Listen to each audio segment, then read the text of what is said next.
اعوذ باللہ من الشیطان الرجیم بسم اللہ الرحمن الرحیم انا انزلنا الیک الکتاب بالحق لتحکم بین الناس بما اراک اللہ ولا تكن للخائنين خصيما واستغفر الله إن الله كان غفورا رحيما۔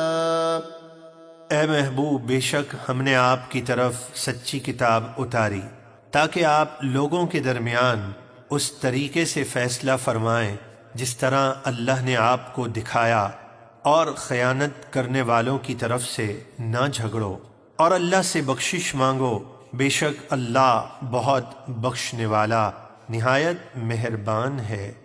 وَلَا تُجَادِلْ عَنِ الَّذِينَ يَخْتَانُونَ أَنفُسَهُمْ إِنَّ اللَّهَ لَا يُحِبُّ مَنْ كَانَ خَوَّانًا أَثِيمًا۔ اور ان لوگوں کی طرف سے نہ جھگڑو جو گناہ کر کے اپنی جانوں سے خیانت کرتے ہیں، بے شک اللہ کسی بڑے دھوکے باز گناہ گار کو پسند نہیں فرماتا۔ يستخفون من الناس ولا يستخفون من الله وهو معهم إذ يبيتون ما لا يرضى من القول وَكَانَ اللَّهُ بِمَا يَعْمَلُونَ مُحِيطًا۔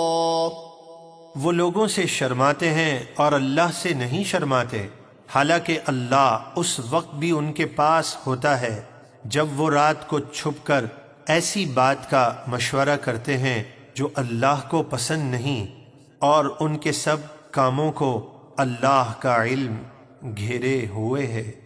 ہا انتم هؤلاء جادلتم عنهم في الحياة الدنيا فمن يجادل الله عنهم يوم القيامة أم من يكون عليهم وكيلا۔ بھلا دیکھو تو دنیا میں تو تم ان خیانت کرنے والوں کی طرف سے جھگڑتے ہو، تو بتاؤ قیامت کے دن ان کی طرف سے اللہ کے ساتھ کون جھگڑے گا یا کون ان کا وکیل ہوگا؟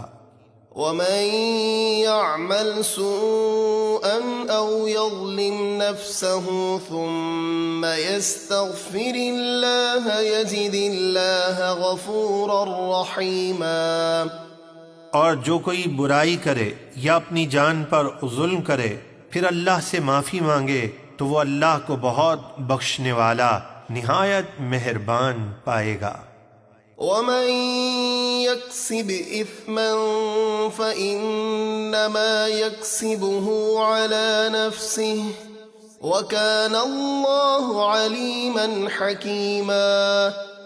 اور جو گناہ کرے تو اس کا وبال اسی کی جان پر پڑے گا، اور اللہ بہت جاننے والا بڑی حکمت والا ہے۔ وَمَن يَكْسِبْ خَطِيئَةً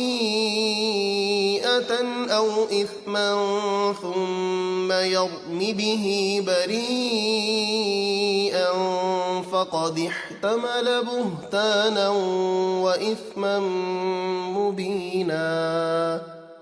اور جو کوئی خطا یا گناہ کرے پھر کسی بے گناہ پر اس کی تہمت لگا دے تو بے شک اس نے بہتان اور کھلے گناہ کا بوجھ اٹھایا۔